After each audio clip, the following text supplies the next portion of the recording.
আমার স্বামী বেঁচে ছিল বলে এতদিন কিছু বলতে পারিনি, এখন তো আমার স্বামী নেই, বেরো বড়া। এইসব তুমি কি বলছো বৌমা? আমরা বেরিয়ে যাবো মানে? চুপ শালা বুড়ো, অনেক হয়েছে তোদের নাটক, এবার বেরো। বৌমা কিসব বলছো তুমি এসব? তোমার কি মাথা ঠিক আছে? হ্যাঁ মাথা ঠিকই বলেছে, শালা বুঝে পাঠা। আর কয়দিন থাকবি, বেরো বলা। পাড়ার বার এতদিন অনেক গাল মারি তো, এবার বেরো আমার বাড়ির থেকে। শালা গাল মারানি বাপটা এতদিন আমাকে অনেক গালিয়েছে, এবার মলে গেছে ঠিক হয়েছে।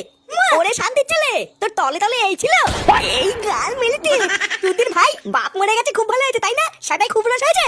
শালা যেই দেখেছি আমি মরে গেছি, আরে মাগি আর এই শান্তির ছেলে রস বেরিয়েছে। হ্যাঁ আজ লেওরে এই মাগি আর এই শান্তির ছেলে দুটোই শেষ। কাজে আসিসনি সেটা কি খেয়াল আছে?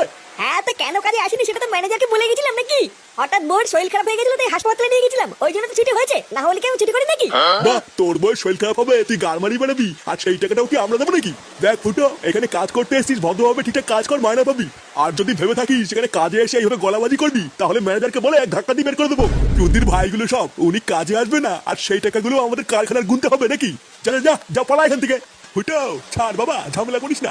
আরে ধুর ছাড় তো মারা, পাড়ার বাল সারা মাস গাড় ফাটিয়ে কাজ করি এই দুটো টাকার জন্য, তারপর মাসের শেষে এরকম চোদনার জন্য কম টাকা নিয়ে বাড়ি ফিরতে হয়। পালের কাজ করতে এসেছি আমি এখানে।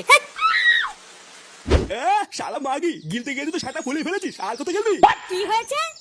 কি হয়েছে? লেওরা কিছু বোঝে না তাই না? বাড়া 3 দিন আগে বাজার করে দিয়েছি, আর আজকের মধ্যে সব বাজার শেষ হয়ে গেল। এটা কি ভোদা মগের মূল্য নাকি যে সামনে ফেলে আমার সোরের মতন গদগদ করে সব শেষ করে ফেললাম? এই দেখো একদম উল্টো পাল্টা কথা বলবে না কিন্তু। আমি কি আগে গেলি নাকি, তুমি গেলো না? এই কি গিলি রে আমি? হ্যাঁ আমি কি গিলি? পাড়া খাই তো দিনে না খাওয়ার মতন দুটো ভাত, আর তাতেই সব শেষ হয়ে গেল।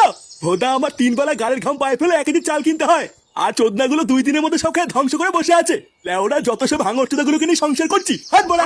দেখো দাদু, তুমি কিন্তু একদম উল্টো পাল্টা কথা বলবে না, বলে দিলাম। শালা বুলে পাঠা, তুমি হাঙ্গর কাকে বলতো?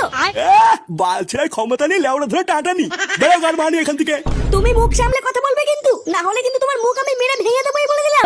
কি তুই আমার মুখ ভাঙবি? আয় না আয় আয়। তালা গিলে গিলে সব কটা তেল বেড়ে গেছে তাই না? আয় আয়, সব কটা তেল বের করে দেবো। ওমা এক গ্লাস জল দাও না, খুব জোর তেষ্টা পেয়েছে। জল তেষ্টা যখন পেয়েছে তখন নিজের জলটা নিজে নিয়ে নিয়ে যা, আমি পারবো না। হ্যাঁ তা পারবি কেন? পারবি তো শুধু থালা ভরে ভরে গিলতে। পাড়া তোর বারো শুধু বাপটা তো শুধু গিলার জন্য আমার কাছে পাঠিয়েছে, আর কি বলছিতে পাঠিয়েছে? কি তোমার এত বড় সাহস, তুমি আমার বাবা তুলে কথা বললে?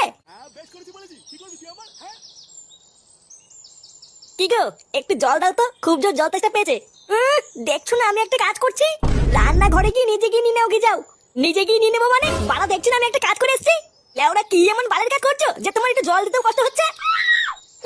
কাজ করে এসছে তা কি এমন বালের কাজ করে ফিরলে শুনি যে নিজের বউয়ের একটা শখ পূরণ করতে পারো না? শালা একটা কাপুরুষ, ঘরের বউ ছাড়া তোর কারোর সামনে মুখ খোলে না। সেই সকাল থেকে রান্না করে বাসন মাজে আমি একা একা সব কাজ করি, তারপরেও তোমার মা এসে যা নয় তাই বলে যায়, তারপরে তুমি এসেও যা নয় তাই বলো। আমি কি